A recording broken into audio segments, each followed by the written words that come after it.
Hello everyone and welcome back to Destiny. Ever since the gameplay reveal last month, the Destiny the Game Twitter has been tweeting out images and GIFs, dropping little bite-sized pieces of information about Destiny 2. And some have definitely been a lot more informative than others, and they're starting to help paint a clearer picture about some of the more specific things we can expect from the game. I thought it would be fun in this video to take a look at some of those tweets and see what sweet nuggets of info they hold. So let's jump into it.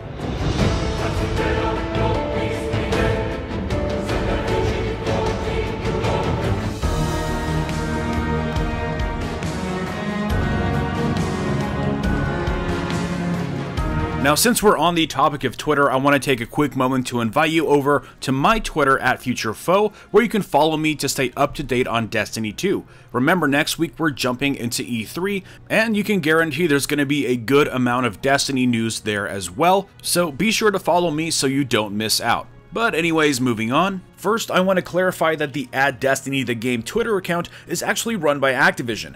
Bungie, of course, has their own Twitter that they run called @Bungie, and of course, I mention this only as a warning that some of the wording that they use may be for marketing purposes, designed to make certain aspects of the game just sound more appealing, not necessarily hint at something crazy or new about the game.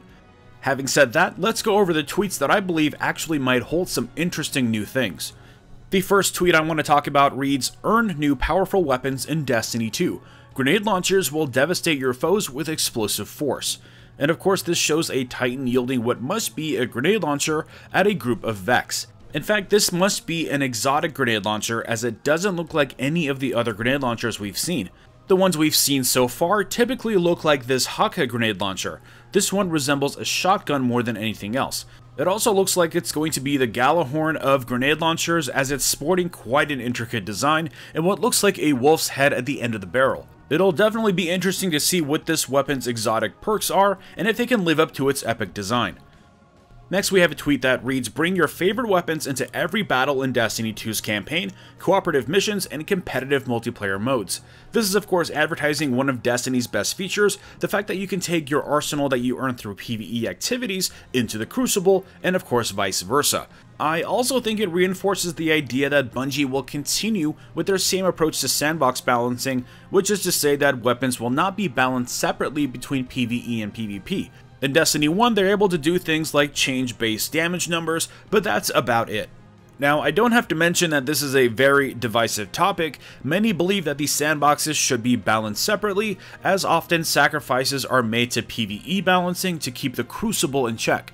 While this would definitely be the easy solution, I'm in the camp that wants the same balancing for both, and I hope that through the new weapon slot breakdown and some of the fundamental changes to the Crucible, like not being able to one-shot enemies with a grenade, hopefully Bungie will be able to have an easier time keeping things balanced and behaving nicely.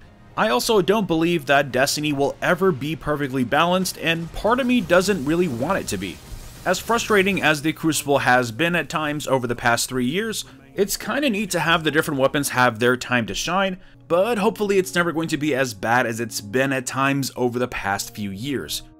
Now, the real interesting thing about this image is that all of the Guardians shown here are completely matching in appearance. This could simply be everyone in the same clan wearing the same shader, but another interesting detail is the color of the Titan's shotgun. It's clearly a new Monarchy shotgun, but the colors match his armor shader. We also see another example of this in the gameplay trailer, where we see a dark green New Monarchy sniper rifle being wielded by a hunter with an obviously dark colored shader, although it's hard to tell whether or not it's matching the gun. So do weapons in Destiny 2 have the ability to take on a shader, or do they simply have the ability to match your shader that you currently have equipped? If so, why isn't this Warlock's weapon shaded? How do you unlock this feature? Lots of questions in that department, which I'm sure we'll learn much later on. Moving on to the next tweet we have, "With a lush forest and intricate cave systems waiting to be discovered, the European Dead Zone is the largest destination in Destiny to date." This reinforces the fact that the European Dead Zone will be absolutely massive and at least twice as large as any of the destinations in Destiny 1.